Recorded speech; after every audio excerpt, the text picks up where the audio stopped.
Magandang araw po mga kabarangay. Welcome to this week's Kapitan's Report. So, kamusta po tayo mga kabarangay? Patapos na ang Abril. Syempre, itong weekend ay long weekend dahil sa ating paggunita ng Labor Day dito po sa ating bansa. So ano ba mga kaganapan sa ating barangay nitong nakaraang linggo?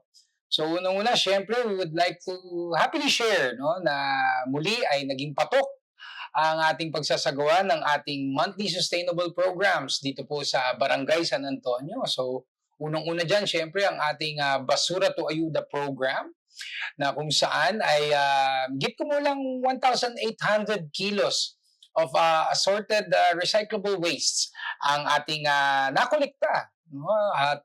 Talagang nakakatuwa dahil ang iba't ibang sektor ng ating barangay ay very active, no? Mula sa mga residente, pati mga commercial stakeholders natin, yung mga opisina, no, ay nagsasagawa din ng kanilang mga segregation at ito'y kanilang tino-turn over sa atin during our Basura to Ayuda Day. So kami nagpapasalamat sa inyong patuloy na pagtangkilik sa ating programa. Sana huwag kayong magsasawa sa pakikiisa dito sa ating Bayanihan Waste Management Program. At syempre nagpapasalamat din ako sa ating Clean and Green Team at sa ating barangay workforce na tumutulong sa ating pagsasagawa ng ating monthly Basura to Ayuda. Siyempre, dagdag ko na rin, patungkol pa rin, kaugnay ng environment dito sa ating barangay. No? Kamakailan ay pinasyalan ang ating BSA Urban Garden ng Harvest Agribusiness. Ang kanilang expertise ay siyempre, pagdating sa agrikultura, sa mga urban gardening, at layunin nila na mag-collaborate with Barangay San Antonio kung paano pa sila makakatulong.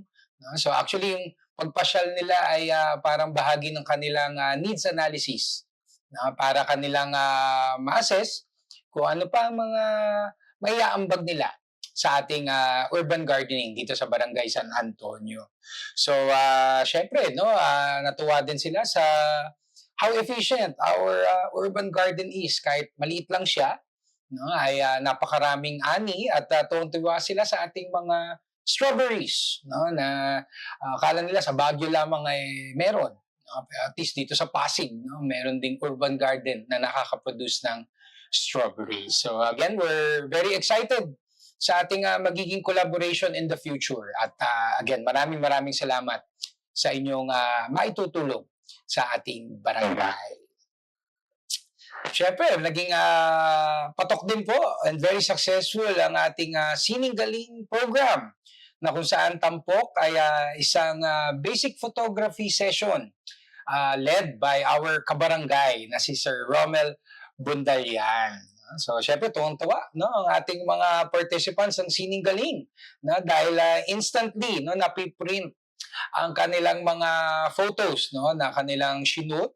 At syempre, ang ating printing partner ay isa sa mga sponsors natin, ang Epson, na kung saan ang kanilang tanggapan ay matatagpuan din dito sa ating barangay. Syempre, nakiisa din ang isa sa ating mga frequent collaborators, ang Marco Polo Hotel, na naghatid rin ng iba't ibang mga assistance para sa ating pagsasagawa ng ating Sininggaling program, particularly itong ating naging photography session. So muli ang aking pagpapasalamat sa ating mga attendees, at least it's something new, kung nasanay tayo ng mga arts and crafts, again, this is another form of art, itong photography. And of course, maraming salamat Sir Romel for again exposing us to these new forms of art, lalo-lalo na dito sa ating mga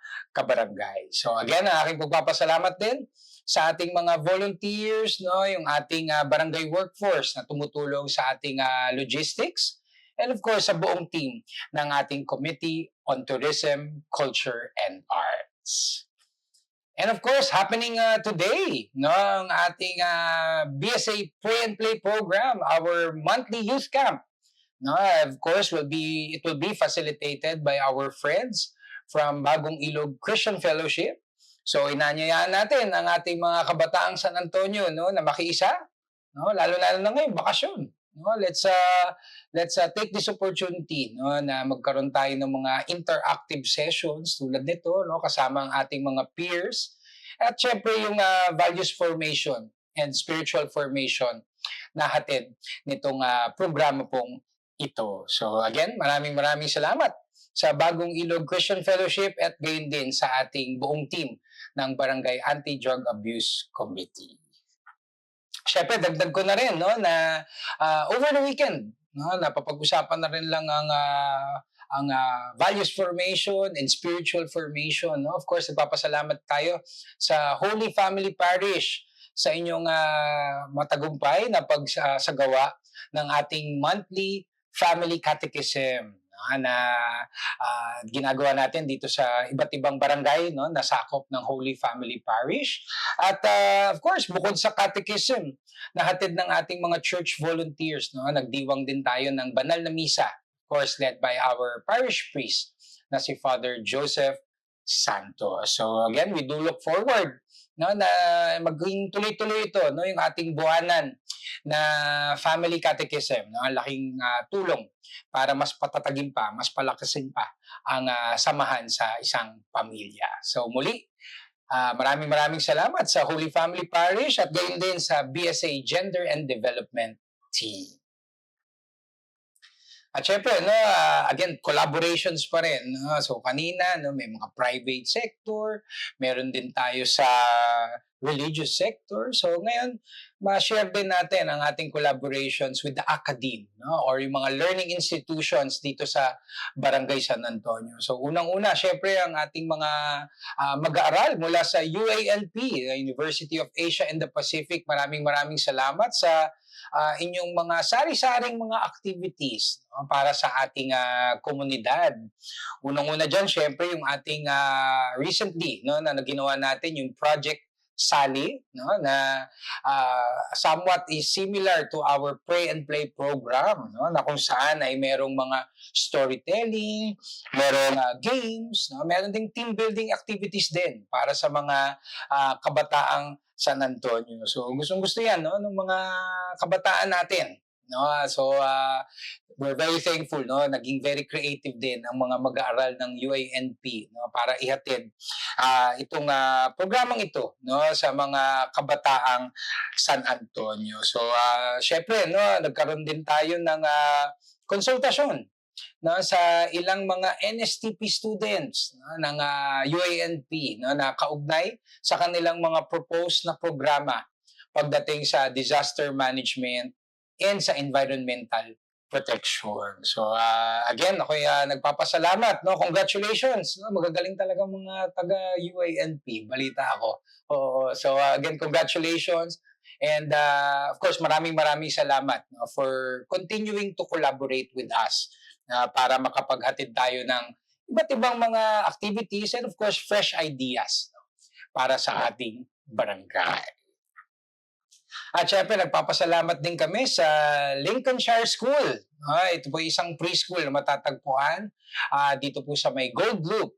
No? For once again, no, having us sa inyong taunan na meet and greet ng aming disaster management team sa inyong mga mag-aaral. Again, syempre, pinadala natin ang ating fire truck, no, at ang ating ambulance, no, para makita ng ating mga mag-aaral, ang ating mga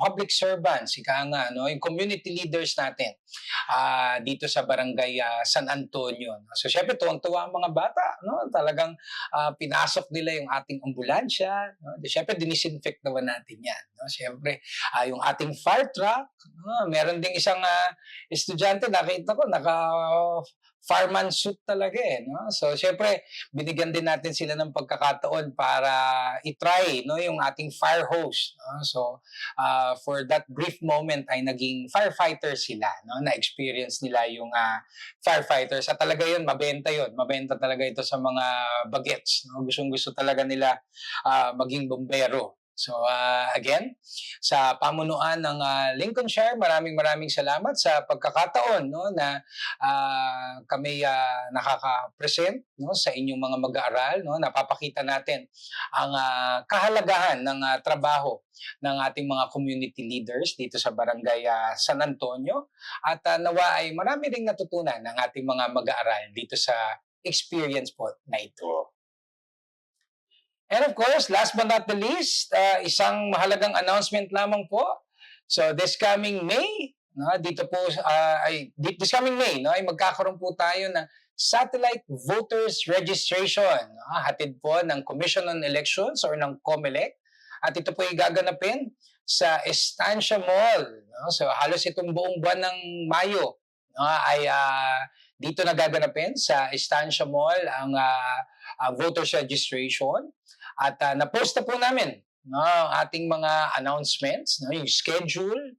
No? So again, inaanyayahan po natin ang ating mga kabarangay na hindi pa registered voter. So again, for new registrants, for reactivation, no, for transfer, no, meron din. And of course, yung mga magpapakorrect ng entries, no, maiden name to married name, no, kaya kung may mga typographical errors, yan, ito na po ang pagkakataon natin no, para i-avail po ang serbisyo ng COMELEC at inilapit na po sa atin no, para hindi na po tayo ma-hassle. At syempre, very comfortable din no, na dito sa mall na malapit sa atin gaganapin itong voters registration. So again, let's take advantage no, of this chance no, na tayo'y makarehistro na and of course no, yung ating pagkakataon na tayo'y makilahok sa mga susunod na halalan.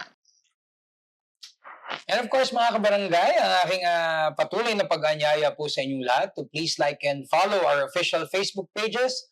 Please subscribe to our YouTube channel. Please join our Viber community group. And please do regularly visit our official website, sanantonio.pasigcity.gov.ph no, para lagi po tayo updated sa mga kaganapan dito po sa Barangay San Antonio. So muli, ang aking pagpapasalamat po sa ating mga katuwang sa pagseserbisyo, ang ating mga barangay employees, the barangay council, the SK Council, our social media team. Maraming salamat sa inyo. Siyempre, sa ating mga collaborators, benefactors, donors. No? Maraming salamat no? Dahil sa inyo. No? Talagang napapaganda no? Ang iba't ibang activities na hatid natin sa ating mga kabarangay. At siyempre, sa ating mga kabarangay, mga constituents natin, mga netizens natin, maraming salamat sa inyong tiwala, suporta, at kooperasyon no, sa ating paglilingkuran dito sa Barangay San Antonio. So muli, ang aking pagpapasalamat po sa inyong lahat, sa inyong pakikinig, and rest assured that BSA will continue to do its best upang iatid po ang tunay na service with a smile para po sa ating komunidad. So sa ating mga kabarangay, no, patuloy po tayong magdasal. No? Of course, pagdasal natin ang ating kalusugan. No, napakainit, no, napakainit. Hindi pa ata height ng summer ito, no, pero again, no, health is wealth. So isama ho natin 'yan sa ating mga dasal. So sa ating mga kabarangay, mag-ingat po tayo lagi, stay safe always, and may God bless us all. Thank you.